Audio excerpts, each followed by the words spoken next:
Underneath that, we're going to talk about membranes. So this is the thing that people want to talk about. They want to know waterhead test ratings, NVTR ratings, all that sort of stuff. That's all got to do with the membrane itself. So the face fabric's not waterproof, it's the membrane that does that job.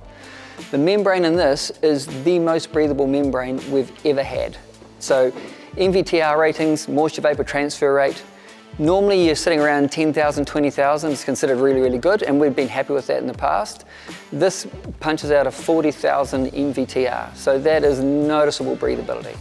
We often talk about membranes, you know, we sort of say, oh yeah, it's got a membrane in it, and the membrane does this, but actually what is a membrane? Here's one here. So that's what your actual membrane is. So this is a PU membrane that we use in ours. So you'll see it's really nice and thin, it's got a lot of stretch to it as well, which is why we use PU, so it actually works with the jacket. But that's the bit that's actually keeping you dry and is actually breathing as well. So the membranes are laminated inside the fabric. We use what's called a dot lamination. Again, it's a really key point. So rather than just having a whole sheet of glue that's sticking it there, we use dots, which affects the breathability of the garment as well. So there's a balancing act between breathability and waterhead test ratings.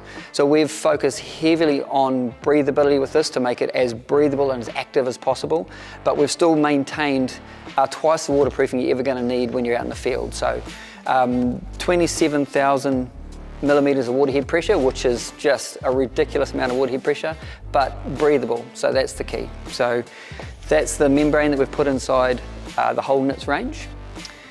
And then we'll talk about the lining.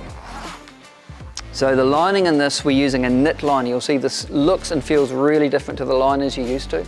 We use, in our other range, we use a mesh, whereas here we're actually using a knit. So this feels soft against the skin, which is the key point. You're going to be wearing this next to your base layer. So if you get you guys wearing an ice dry, and then they can wear this knits directly on top, so it's actually going to contact the skin, this will be super comfortable.